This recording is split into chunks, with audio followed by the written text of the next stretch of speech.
सुप्रभात प्रिय विद्यार्थियों। मैं डॉक्टर रेणु वर्मा, सह आचार्य हिंदी, राजकीय महाविद्यालय टोंक,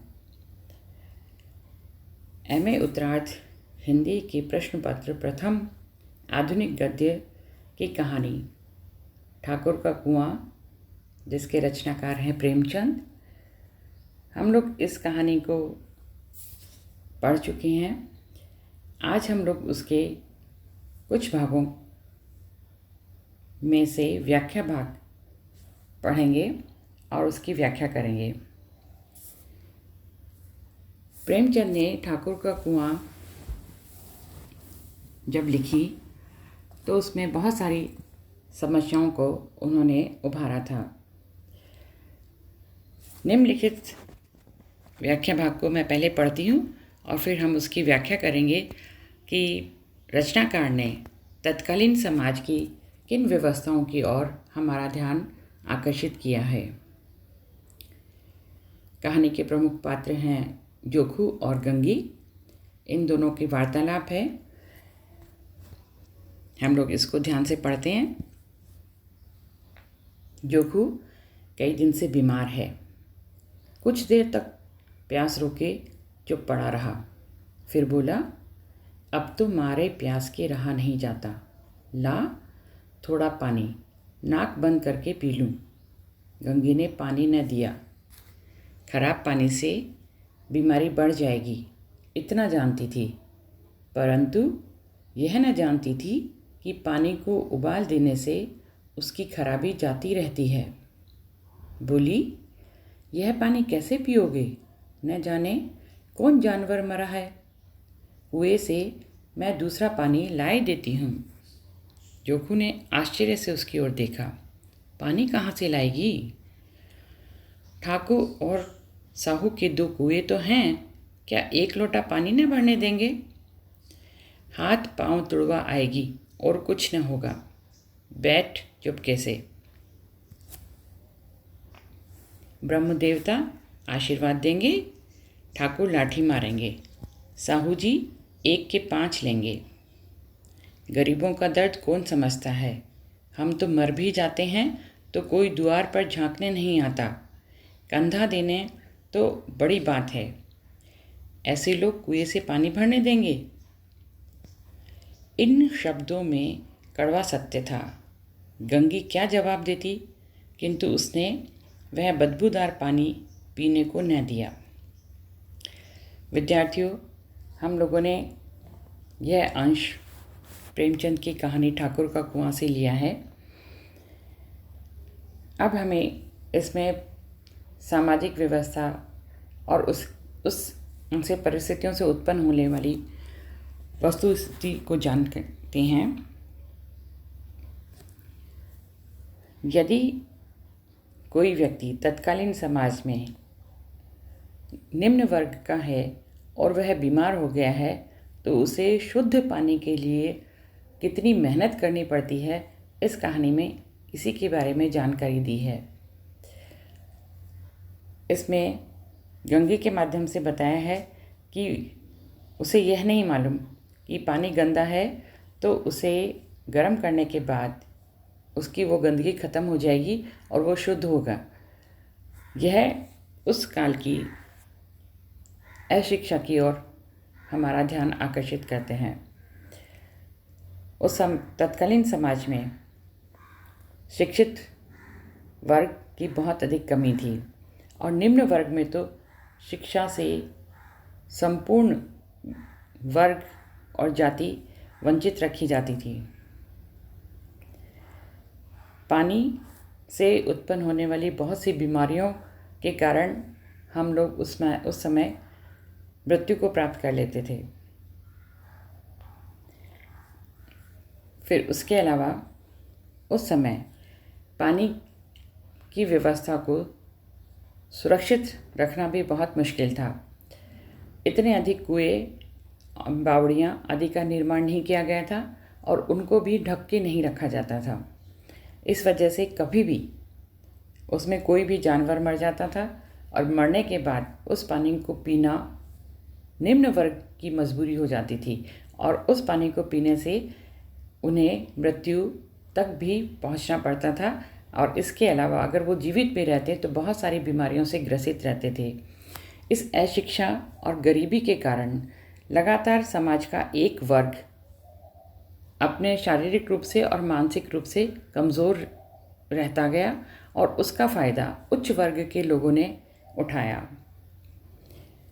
जिसमें सामर्थ्य था, जिसके पास पैसे थे, उसने अपने अपने क्षेत्र में कुएं का निर्माण किया और उस पर इतनी पाबंदी लगा दी कि कोई दूसरा उस जाति के अलावा दूसरा कोई भी जाति के व्यक्ति विशेष को वो पानी नहीं दिया जाता था। पानी पे एकाधिकार था, जबकि जल, वायु और ज़मीन प्रकृतिदत्त रूप से सभी को प्राप्त हैं, लेकिन हमारे भारतीय समाज की तत्कालीन व्यवस्था में इस पर पाबंदियां थी। ना तो जल किसी के लिए उपलब्ध था, ना ही ज़मीन सबके लिए उपलब्ध थी। हाँ, हवा ज़रूर थी, लेकिन उसमें भी लोगों की पाबंदी नहीं लग सकती थी, इसलिए उन्होंने पाबंदी नहीं लगाई। इसके बाद दोनों के बीच की वार्तालाप से हमें पता चलता है कि जोखू क्योंकि बाहर जाता है, काम करता है, उसे पता है कि जातीय व्यवस्था की कट्टरता और उसके बंधन से हम लोग कितने बंधे हुए हैं, हमें समाज में उचित स्थान नहीं दिया जाता।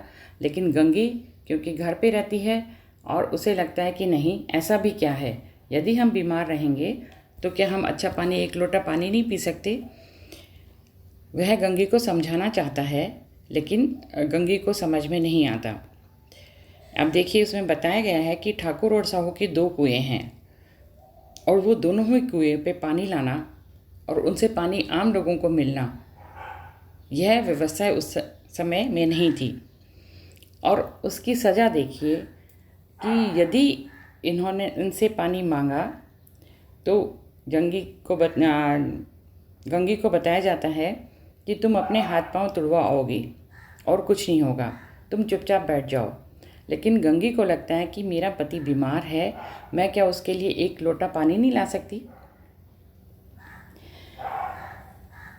उस समय की व्यवस्था देखिए, कहते हैं कि जो ब्राह्मण हैं वो देवता के समान हैं और उनसे हमें सिर्फ आशीर्वाद प्राप्त करना चाहिए। ठाकुर हैं क्योंकि वो क्षत्रिय हैं, वो लाठी मारेंगे, उनके पास ताकत है। और साहू जी हैं, वो 1 के 5 लेंगे, यानी जो वणिक वृत्ति के लोग हैं वह 1 लोटा पानी का 5 रुपये तक वसूल करने के लिए स्वतंत्र हैं। यानी 3 जातियाँ, ब्राह्मण, क्षत्रिय और वैश्य, इन तीनों जातियों ने ही उस काल में समाज में अपना वर्चस्व स्थापित कर रखा था और शूद्र वर्ग जो था उसे हाशिए पे डाल रखा था। सारे अधिकार, सारी प्रकृति पर अधिकार, सारे सामाजिक नीति नियमों पर उनका अधिकार और निम्न वर्ग सिर्फ हर चीज़ से वंचित। इससे ज़्यादा और क्या पीड़ा होगी कि वो पानी तक अपनी मर्जी से, शुद्धता से नहीं पी सकते। मार्मिक शब्द है इनके कि गरीबों का दर्द कौन समझता है, हम तो मर भी जाते हैं तो कोई द्वार पर झांकने नहीं आता, कंधा देना तो बड़ी बात है। यह उस काल की सच्चाई है। ठाकुर लाठी मारेंगे क्योंकि वो शक्तिशाली हैं। गरीब वर्ग की कोई जाति नहीं है, कोई धर्म नहीं है, उनका कोई सहारा नहीं है।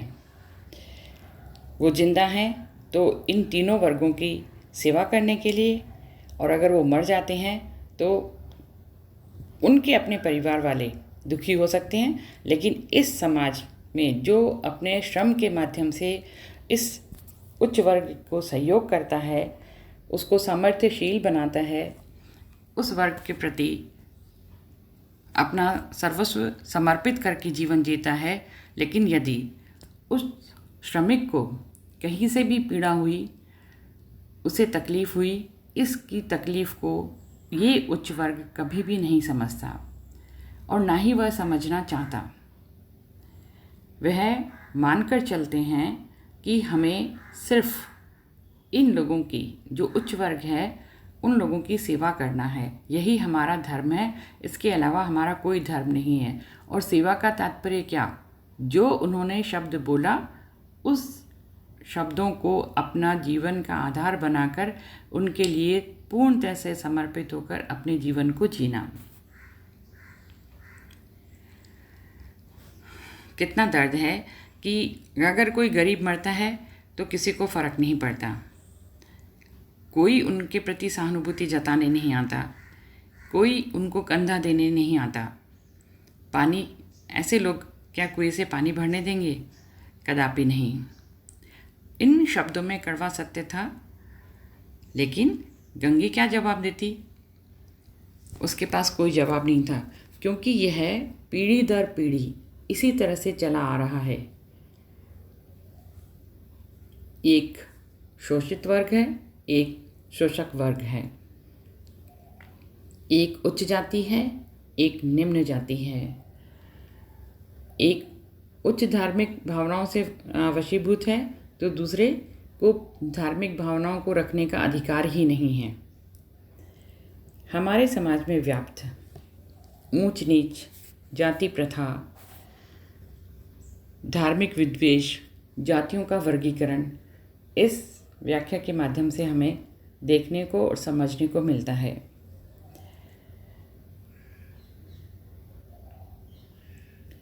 पानी जो कि जल के बिना सब सूना है, पानी पर सबका अधिकार होना चाहिए, पानी से जीवन है। व्यक्ति को अगर भोजन नहीं मिलेगा तो भी कोई बात नहीं, लेकिन वह बिना पानी के नहीं रह सकता। लेकिन हमारे यहाँ उस काल में जब ये कहानी लिखी गई, तब पानी पर एक विशेष वर्ग का एकाधिकार होना इस व्याख्या के माध्यम से इंगित होता है। और निम्न वर्ग एक लोटा पानी के लिए कितना पीड़ित होता है, उसमें कितना दर्द छुपा होता है, उसमें कितना डर छुपा हुआ है, इन सब के बारे में हमें, उसकी संभावनाओं के बारे में, उसके भय के बारे में प्रेमचंद जी ने अपने शब्दों में पूरी तरह से व्याख्यायित किया है।